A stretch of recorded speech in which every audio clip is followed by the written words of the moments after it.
मित्रों, कोरोना संक्रमण को रोकने के लिए जो लॉकडाउन का ऐलान किया गया था, उसके कारण जो एक आर्थिक गतिविधियां प्रभावित हुई थी, उसका मुकाबला करने के लिए प्रधानमंत्री जी ने 20 लाख करोड़ रुपए के पैकेज का ऐलान किया था। और आज उसके तीसरे किस्त के रूप में कृषि का जो एलाइड क्षेत्र है, उसके लिए बहुत महत्वपूर्ण घोषणाएं की गई है। और सबसे बड़ा ऐलान है कि कृषि की आधारभूत संरचना यानी उसके इंफ्रास्ट्रक्चर के विकास पर 1 लाख करोड़ रुपया खर्च किया जाएगा। कृषि उत्पादन को के भंडारण के लिए, उसके स्टोरेज के लिए, कोल्ड स्टोरेज, उसके भंडारण के साथ साथ कोल्ड चेन आदि संरचना के विकास पर 1 लाख करोड़ रुपया, और ये टैक्सों के माध्यम से, फार्मर प्रोड्यूसर ऑर्गेनाइजेशन के माध्यम से पैसा खर्च किया जाएगा। उसी प्रकार हर राज्य का कोई न कोई स्थानीय उत्पाद है। जैसे बिहार के अंदर मखाना है, पूरे दुनिया के अंदर सबसे ज़्यादा मखाना का उत्पादन बिहार में होता है। करीब विश्व की आवश्यकता का 80% मखाना बिहार में ही पैदा होता है। या कतरनी चावल है। तो हर राज्य का जो ऐसे लोकल स्थानीय जो उत्पाद है, उसको एक अंतर्राष्ट्रीय बाजार देने के लिए, उसको प्रोत्साहित करने के लिए 10,000 करोड़ रुपए का प्रावधान किया गया है।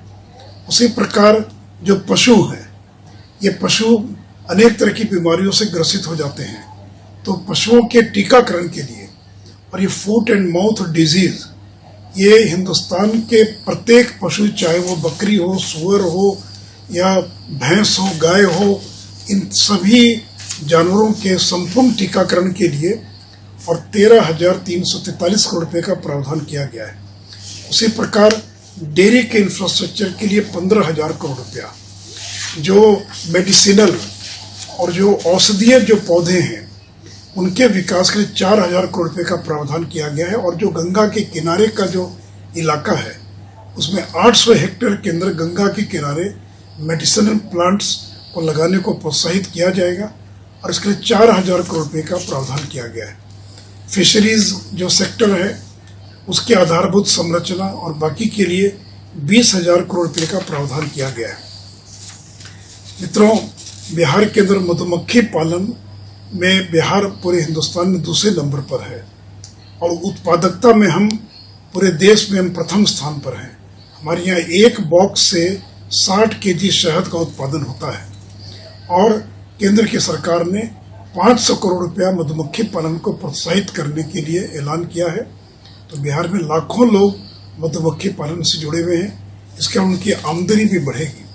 साथ ही साथ ये आवश्यक वस्तु अधिनियम, ये जो एसेंशियल कमोडिटी एक्ट 1955 में बना था, जो देश के अंदर खाद्यान्न की कमी थी, आज सरकार ने एक महत्वपूर्ण ऐलान किया है कि जो इसी एक्ट है उसके अंदर व्यापक बदलाव किया जाएगा, ताकि किसानों को बेहतर मूल्य मिल सके।